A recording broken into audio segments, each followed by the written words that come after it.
Hello everyone, welcome to part 5 of our Bhagavad Gita series. In the last video, we discussed the last shloka, fostered by sacrifice, the gods will surely bestow on you, unasked, all the desired enjoyment. He who enjoys the gift bestowed by them without offering their share to them is undoubtedly a thief. This was the last shloka that we discussed.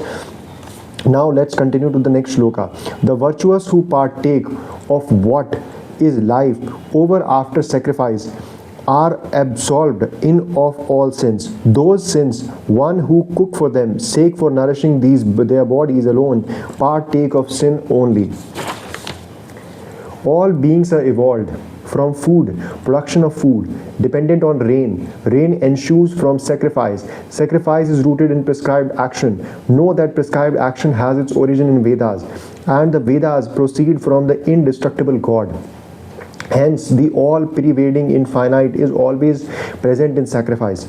Arjuna, he who does not follow the wheel of certain thus set going in the world, does not perform his duties, leads a sinful and sensual life, he lives in vain. He, however, who takes delight in the self alone is gratified with self, and is contented in the self, has no duty. In the world, the great soul has nothing to gain by action nor by abstaining from action, nor has he selfish dependence of any kind on any creature. Therefore, go on efficiently, doing your duty at all times without attachment. Doing work without attachment, man attains the supreme. It is through action without attachment alone that Janaka and other wise men reach perfection. Having in view the maintenance of the world order too, you should take to action. For whatever a great man does, that very thing other men also do. Whatever standard he sets up, the generality of men follow the same. Arjuna, there is no duty in all three worlds for me to perform, nor is there any thing worth attaining unattained by me, yet I continue to work. Should I not engage in action scrupulously at any time, great harm will come to the world. For Arjuna, men follow my way in all matters. If I ever cease to act, these worlds would perish. Nay, I should prove to the cause of confusion and of the destruction of these people. Arjuna, as the unwise act with attachment, so should the wise man with a view to maintain the world order act without attachment. A wise man established in the self should not unsettle the mind of ignorant attached to action, but should get them to perform all their duties, duly performing his own duties. In act, all actions are being performed by the modes of Prakriti, primordial nature.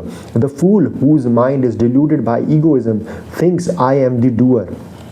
However, he who has the true insight into the perspective spheres of the gunas made of Prakriti and their actions, holding that it to the gunas in the form of the senses, mind, etc., the move among the gunas, object of perception, does not get attached to them. Arjuna, those who are completely deluded by the gunas, modes of Prakriti, remain attached to those gunas and action. The man of perfect action should not unsettle the mind of those ignorants of the imperfect knowledge.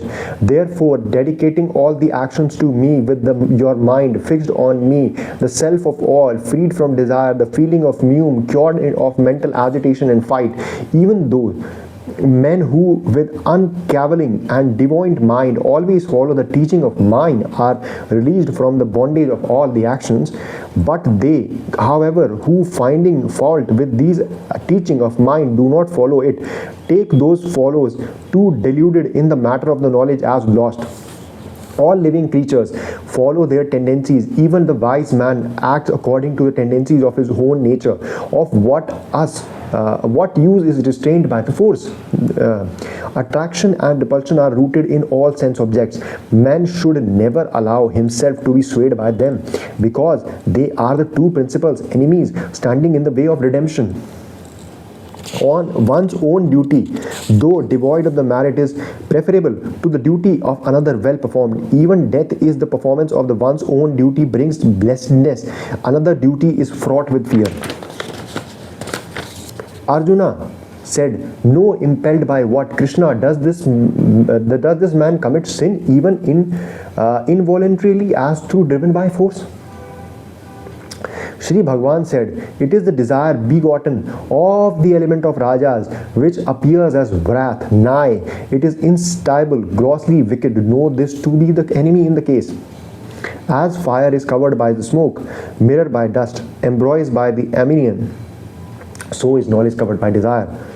And Arjuna's knowledge stand covered by the eternal enemy of the wise, known as desire, which is unstable like fire.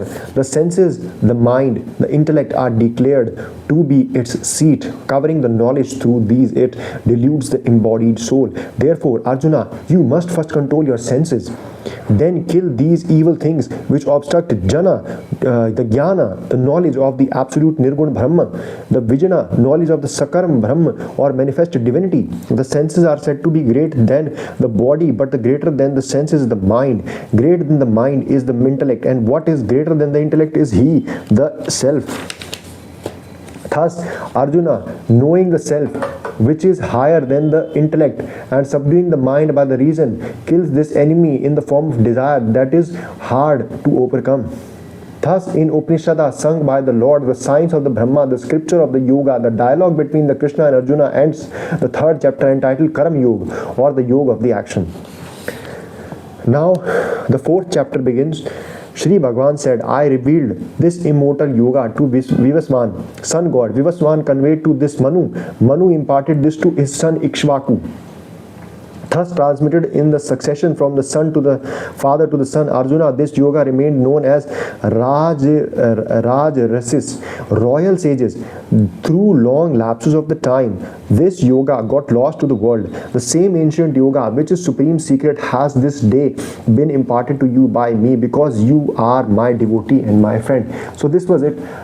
In this video, we discussed part 5 of our Bhagavad Gita series. Part 5 series ended on chapter 4. I will see you in the next video. That is the part 6. Till then, thank you, and don't forget to like and subscribe. I will see you in the next video.